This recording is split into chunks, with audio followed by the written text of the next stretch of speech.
Hey, what's up everybody? BDF44 here coming at you with another video. Okay, so I'm looking around at the NBA and just kind of anticipating a lot of movement, things that are going to happen.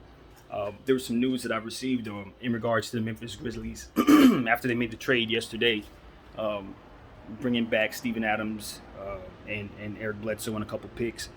Um, they also decided that they were going to waive Eric Bledsoe. Now, to me, I thought, and I made, in the video I mentioned this at length, that I thought this would be one of the best fits for Eric Bledsoe that he's maybe ever had, because what you have is a situation where he's not going to be asked to be a starting point guard, asked to facilitate and make other people better. He's not going to be asked to take on a role in the offense that's asking him to shoot, but the spacing's bad, like in the Pelicans. He's not going to be taking on a role where he's not in the right space for the type of minutes he should be getting, like he had with the Clippers, or in a crazy logjam with a trio of point guards that are fantastic, and Devin Booker on top of that in Phoenix. So he's never really been in a good situation. I thought for once in his career, Memphis looked like a decent, better than decent fit. But I don't blame the Memphis Grizzlies at all, because what they're doing is saying this player is too expensive for the role that we're going to have for him. So let's just get him off our books and continue about our free agency process. And it's smart.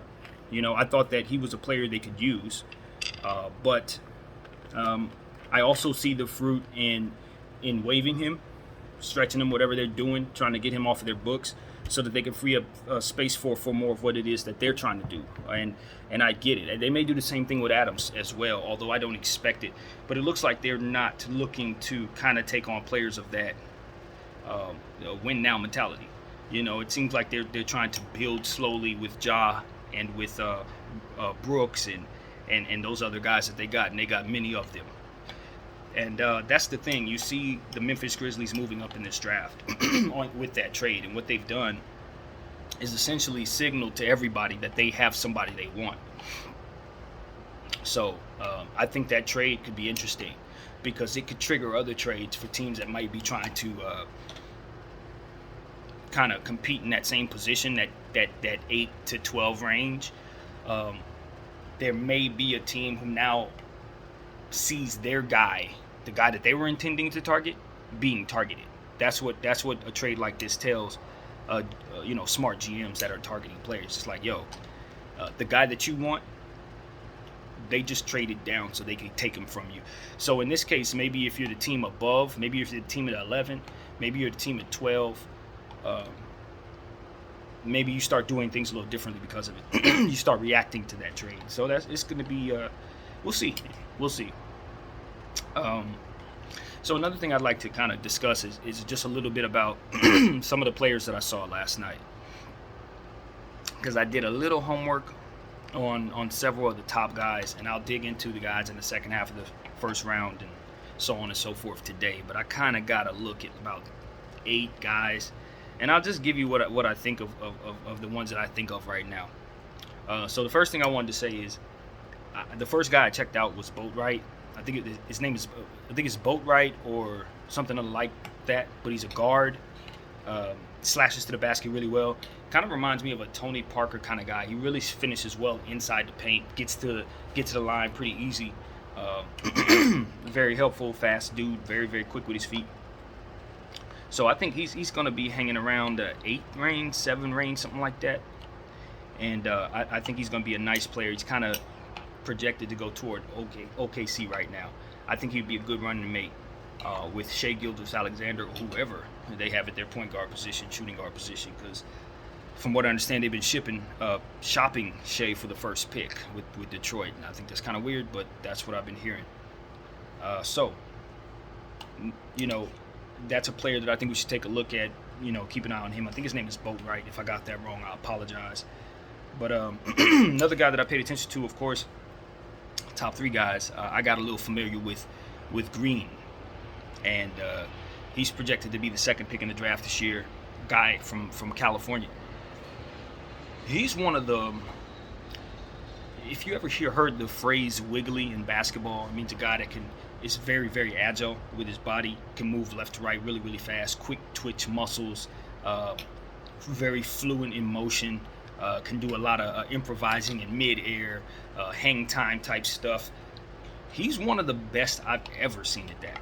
He's up there with Kobe and Michael Jordan and guys like he really has the ability to be as wiggly as anybody. That's what I'll say about this kid Green. He can get better shooting the ball, even though he does have some fantastic shooting motion, dribble into to jump shot motions and things of that nature. He's got a lot of what Tyler Hero has in that way. But this dude is athletic as hell, man. When you talk about next level athleticism, when he turns the corner, dribbling the ball, going into driving to the paint, this dude gets as low as any human being I've ever seen. He gets down like a jaguar or something. It's weird, bro. When you see this dude dribble the ball, you will understand what I'm talking about. His dribble penetration is something that NBA 2K is going to have to make a special build for what it is that he is. It's like Lonzo Ball's jump shot. Green's penetration, it's different. It's very different, but it's incredible, and he's extremely elusive, and he finishes about as well as anybody in the draft that I've seen thus far. That's the key about him. I don't know that for me personally, I would value him over Mobley. To be honest with you, I don't even know if I value him over Barnes. I think the kid's name is Barnes, but what I do understand about Green is he's a can't miss athlete. So whatever he doesn't do necessarily in terms of basketball IQ, stuff like that, he's gonna make up for it just being athletic, quick, and just extremely coordinated. So this is a can't miss athlete, and I would be very surprised if he falls past 3. Very, very surprised. And it looks like the Rockets are kind of zeroing in on him. I think they want to pair him up with Michael Porter Jr., which I think could be devastating for the league going forward. These guys can be a backcourt of catastrophic proportions if they develop properly. So I'm looking at Green, and I say that's a nice fit for the Rockets. Now, I did some homework on Mobley, but I didn't watch him as much as I'd like to. But what I gathered from him is something extremely unique. And what he has is an ability to move his feet probably better, faster than any big in the game today. And what I mean by that is particularly defensively. When you talk about trying to track somebody, like lateral movement, just left to right, and his ability to switch feet, from the right side to left side, his stance switches on defense. I don't think I've seen a big move like that, period. Like he's got next level foot speed ability, and he's long as hell. He goes on forever. He's like an Anthony Davis type of player.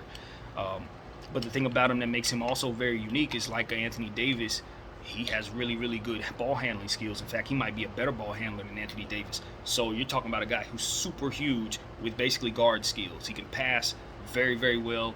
He dunks everything. He blocks everything. Any type of shot that goes up, like Anthony Davis, like Giannis, he's going to affect it. So chances are, whatever team this guy is on, is going to be doing a lot of winning. And because of that, see, this is tricky because this is a situation like where you had Jason Tatum, Markelle Fultz, Lonzo Ball, where if you love Jason Tatum, you know what I mean, you may be willing to trade down because Markelle Fultz would be the number one guy. That's how it is for Cade Cunningham. If I'm Detroit and I love Mobley, I'm trading down. I'm not going to take him with the first pick. But with that being said, I would not be mad at any team in that top 3 for targeting him over anybody else, because of what I just said. That type of length and that type of foot speed with that type of height,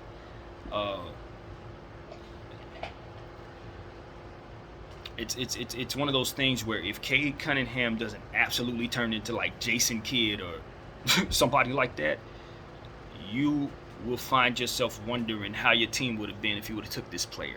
Now, there's been situations where it didn't turn out that way. We've seen guys who've been tall and long. They don't Hasheem Thabeet, you know what I'm saying? A guy like Mo Bamba hasn't panned out just yet. It'll take some time. I think he'll get there. But like, if you expect him to come in and be ready to go right away, I don't think Mobley's going to be ready like that because he's going to have to put on some weight.